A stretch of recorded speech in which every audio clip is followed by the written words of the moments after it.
May not be a long time in the life of a nation, but it certainly is the life of a journalist association. So this year, approximately 2.5 months before India awakens to celebrating its 70th anniversary since independence, Indian Journalists Association, established on the 29th of May 1947, will celebrate its 70th birthday.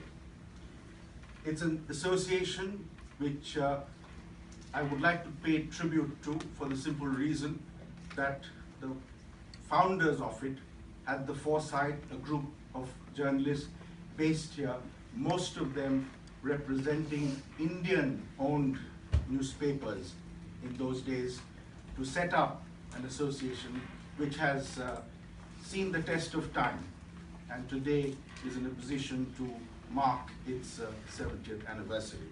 This year, we propose on the 29th of May to celebrate in a befitting manner. Also, later in the year, we will have a banquet to mark the event. And in between, we propose to host an international seminar on a subject related to media matters. When I heard that the finance minister was going to visit London, I took the liberty of inviting him to say a few words about the association, to make a mention of the fact that this is also our 70th anniversary, and he very kindly consented to my request. So I have great pleasure to invite Arun Jaitley to say a few words about IJA and also to announce and open the celebration of our 70th anniversary.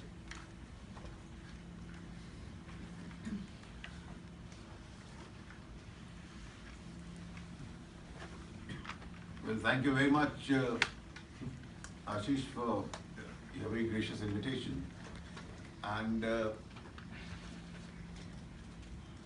I think it's, as you rightly said, 70 years is a long time. And 70 years is a time where you actually witnessed history. 70 years in more than one sense has changed your role. So when you must have started in May 1947, and you just mentioned the date, that must be a period where your counterparts at that time may not exactly have been in the same frame of mind that you are today. Because in May 1947, though the decision had been taken that India will get independence, the Radcliffe mission must have been acting. There would have been a lot of tension as to what goes to what is now Pakistan and what comes to India. At least the border cities were living on the edge.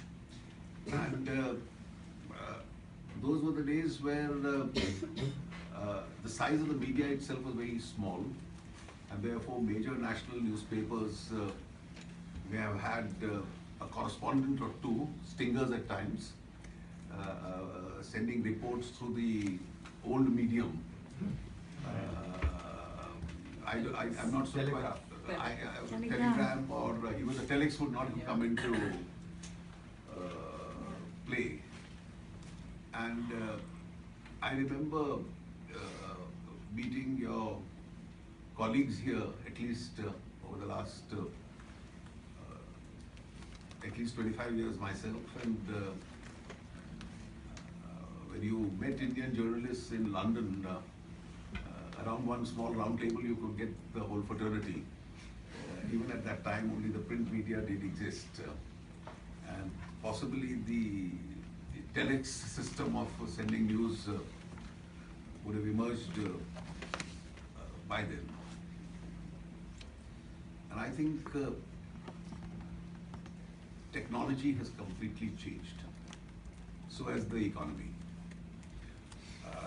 And both have had an impact on our lives and certainly on your lives here. almost in real time, you get to know what's happening in India, and you can echo from here what is of relevance as far as India is concerned.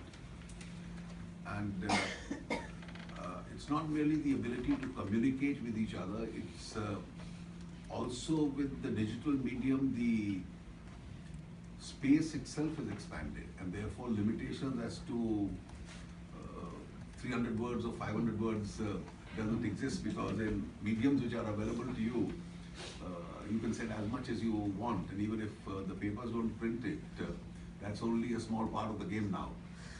And economy has enabled because the size of your organizations has increased, and therefore the number of them has increased, and therefore whether it's electronic, digital, or the newspapers itself, their ability to have regulars working out of this important city has increased. And I think the large number of people from India living here also has increased interest in what appears in Indian newspapers and Indian news channels and Indian websites in the United Kingdom itself. And I think from relatively an important but a suppressed role